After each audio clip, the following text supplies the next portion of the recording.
So recently, Phil did a stream again, but at some weird hour like 9 a.m. or something, where there's basically no traffic. Of course, the guys in the PLO Matrix Discord catch wind of this very quickly and try to bait me into giving him some action again, probably just for their own entertainment.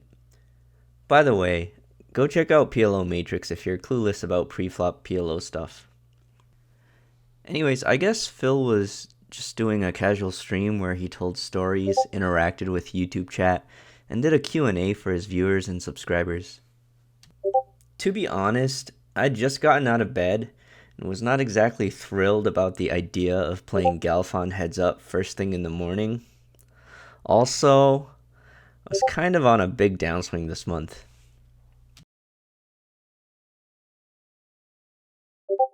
This is Sheesh. We'll get to him later on in the video. Basically, what started out as a joke spiraled out of control.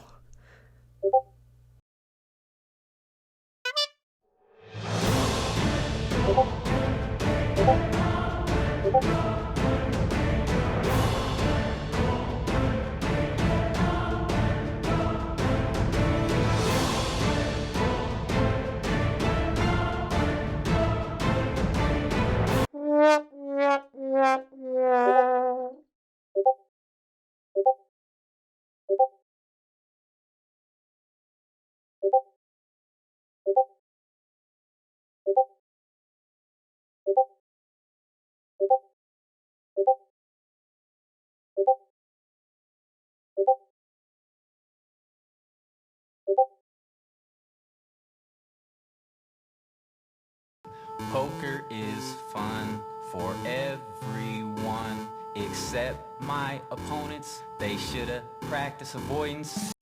So anyways, we went from one tabling 2550 PLO to somehow four tabling a reg-filled lineup all night long.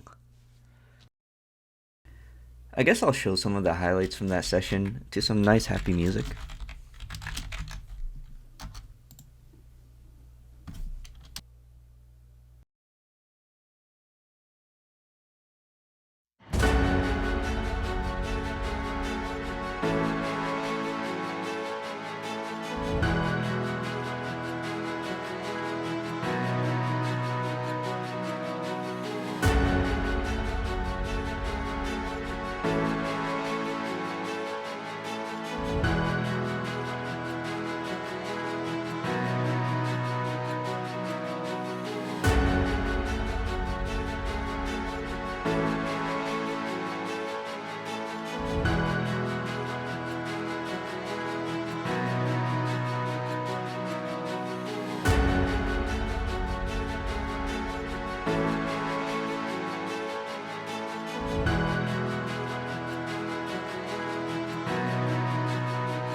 So like I said, a bit of a downswing.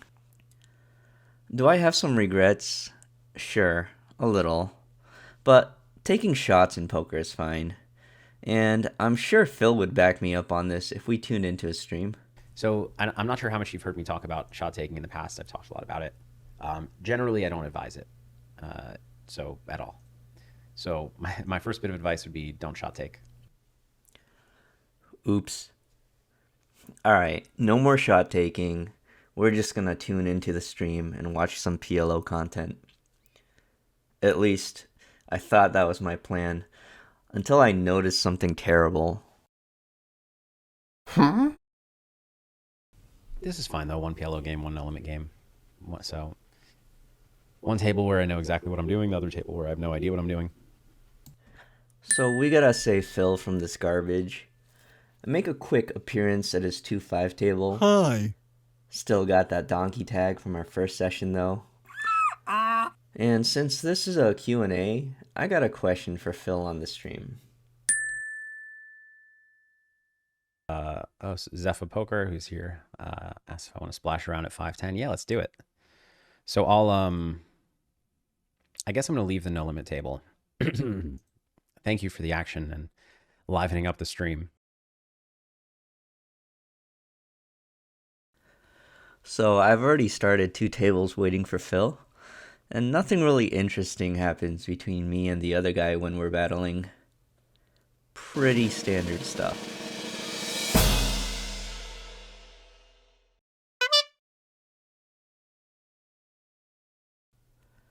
Phil hops on to the other table as well, and today I'll probably set myself with a hit and run stop win of about, I don't know, 33,800.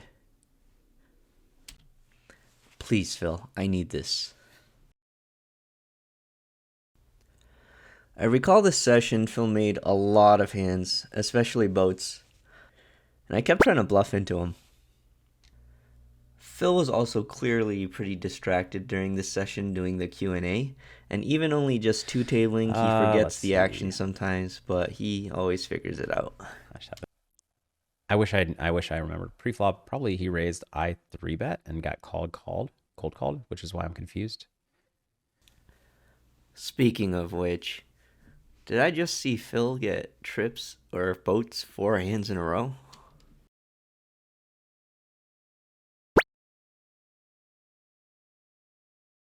Nothing super interesting happens at the start, when suddenly our buddy Sheesh appears again, wanting to jump into the action.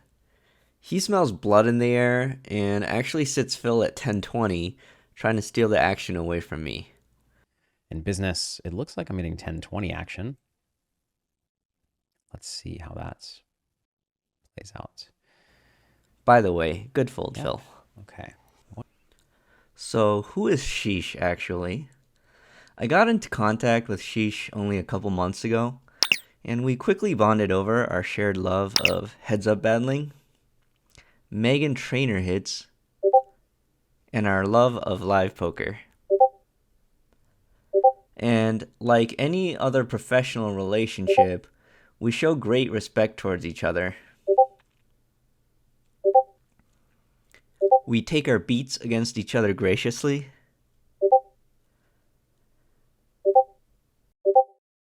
We take hand history discussion to a serious level.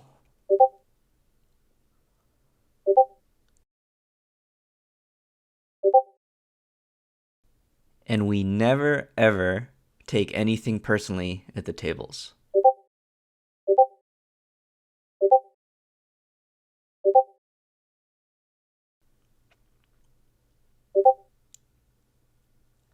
I foresee great things happening for the two of us. By the way, guys, go ahead and give Sheesh a follow on Twitter. He's actually a really funny and great guy and could really use your support. I go ahead and hop into the 1020 game as well. I fully expect at this point that Phil's already got Sheesh tagged as a donkey, just like how he's tagged me. Could bluff with this, actually. And he does seem like a good player, so he might.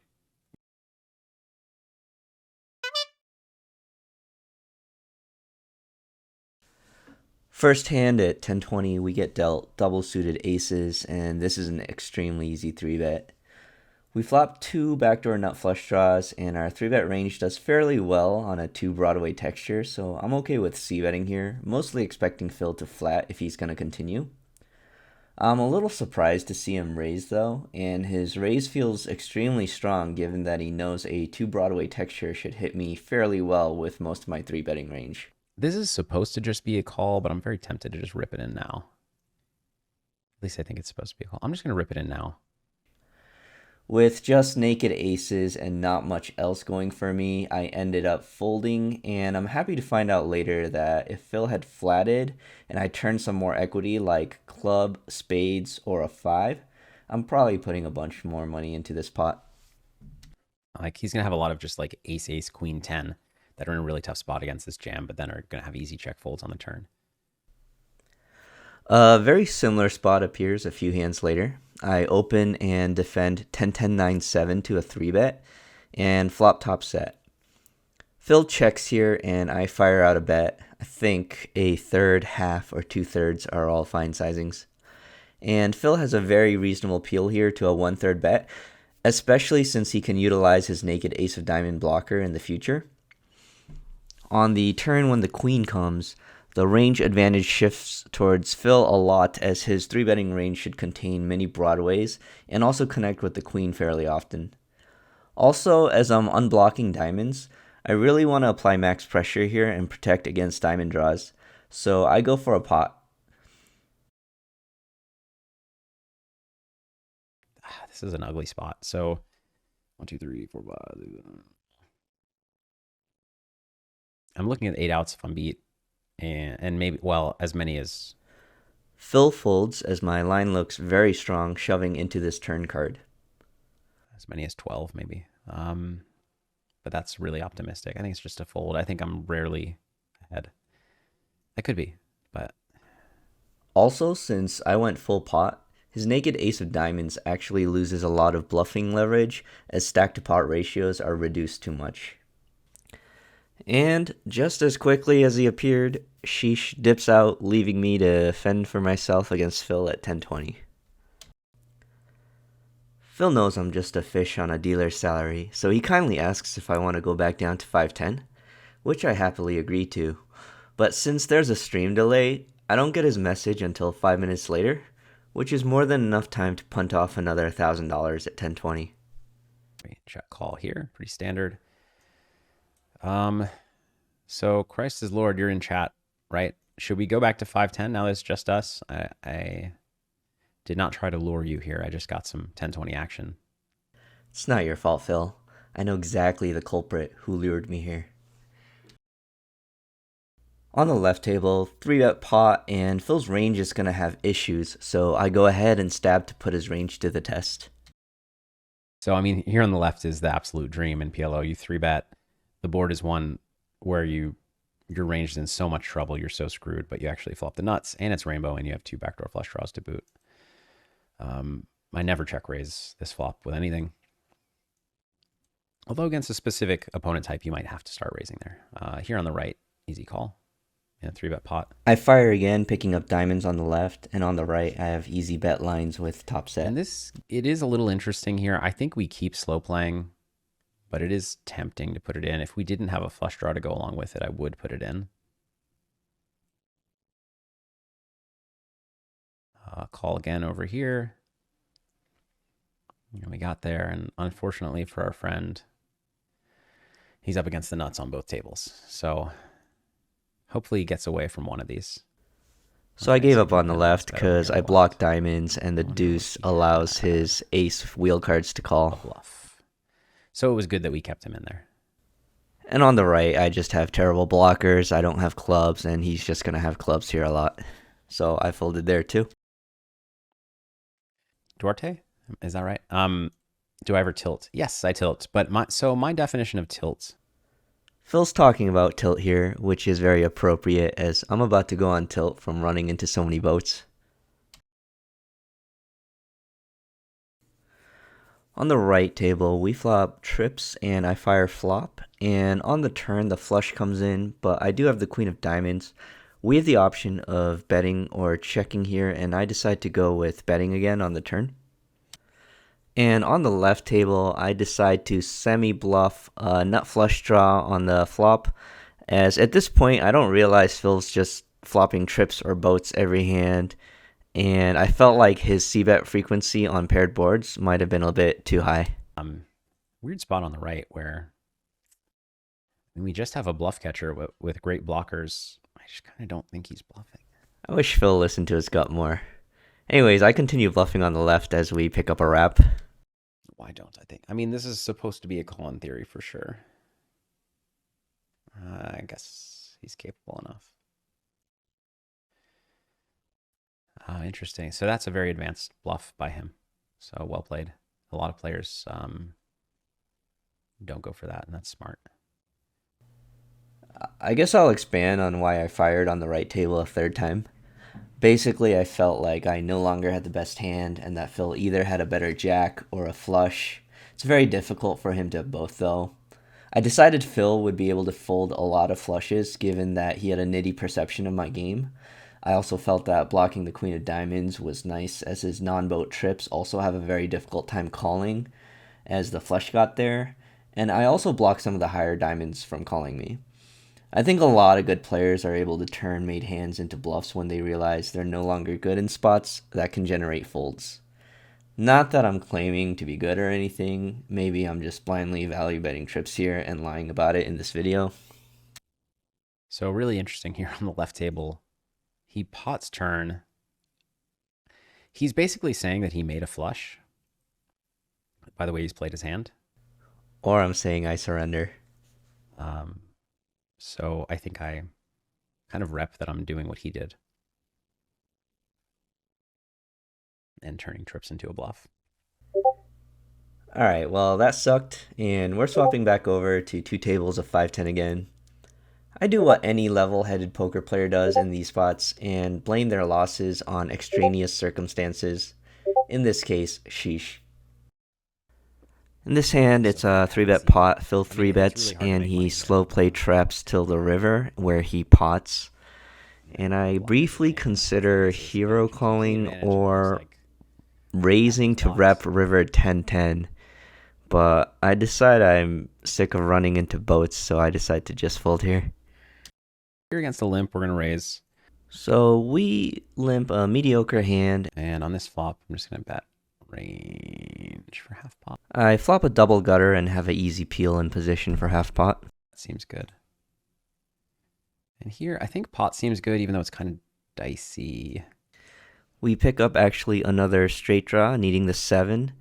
And we're actually going to use our queen of clubs or 10 of hearts if either come in on a non-pair board to rep the flushes if they get there. I think those are both good enough high blockers to use as a bluff. Phil just ends up making 2 boats in one hand, and we just dip out of there.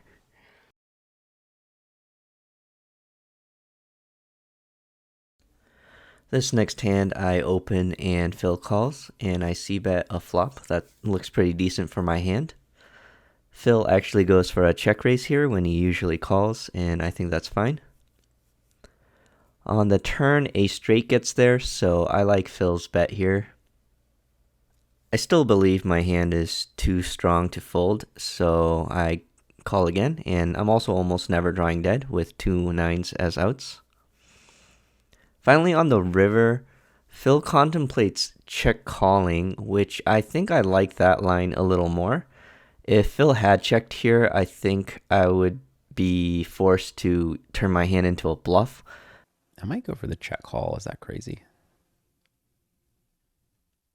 No, we're just going to pot. But this board run out, plus the 6 on the river and the 6 in my hand, makes my hand a very tempting candidate to turn into a bluff. Couple minutes later, Phil picks up 2 more boats for his growing fleet of water transport vessels. The left hand is actually somewhat interesting though. This is a really interesting hand quality. I'm going to bet it's like good enough, but you know, we're going to check back a lot of turns. This turn, keep betting. I think keep betting and it's really close. Because, like, I like going pot only on this turn. Phil checks back here, making me believe that my ace-3 straight is now the best hand.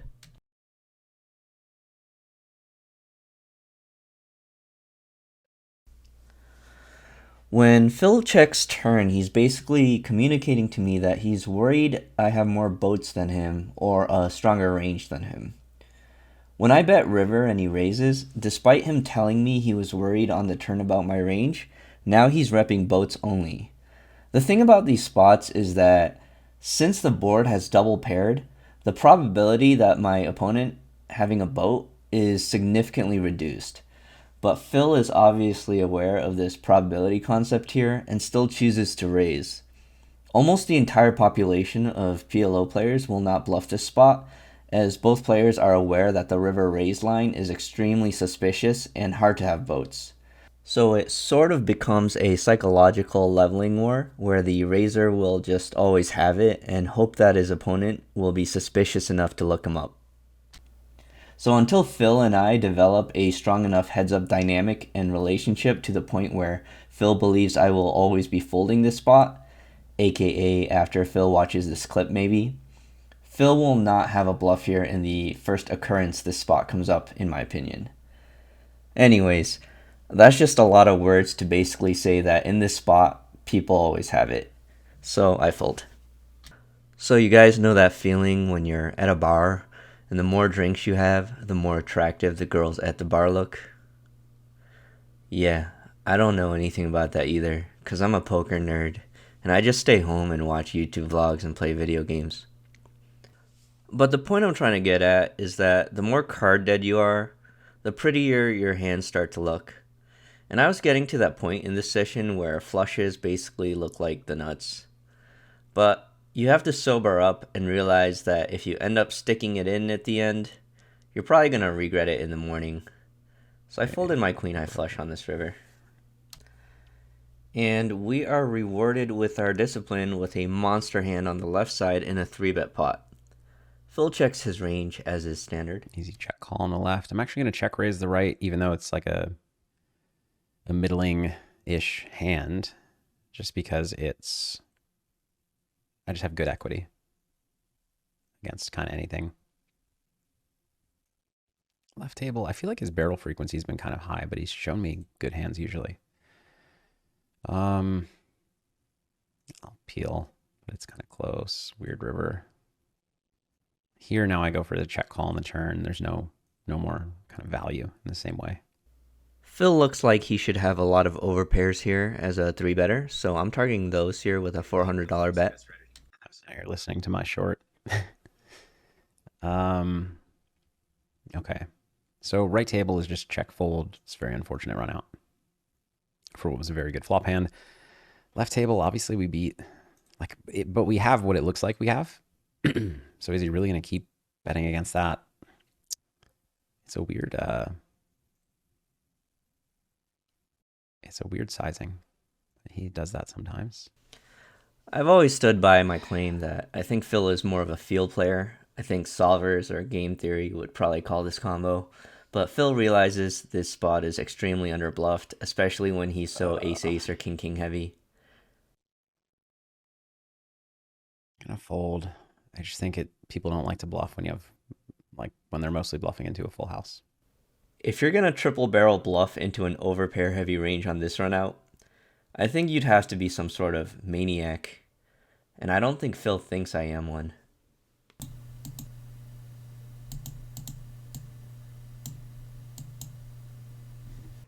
Or maybe he does.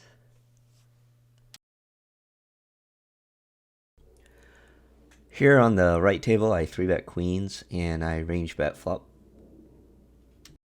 Man, if I keep flopping the nuts, it's going to be hard for him. It's even harder if I keep bluffing into his boats. Okay, peel here with the open ender. Ace Jack 10 is a bit of a lower frequency bluff for me, but I have the Ace of Diamonds blocker and Jack 10 for flop interaction. Definitely not, 9-9 can sometimes 3-bet this board, but when you have 9-9-7, he's very, very likely to have some kind of bluff. So I'm a lot less likely to. Right table, I go for a check on the turn as I want to keep some of his straight draws in, and I'm not that concerned about him having boat draws. And I'd normally give up on the left side, but the 10 just feels a little too tempting to try again.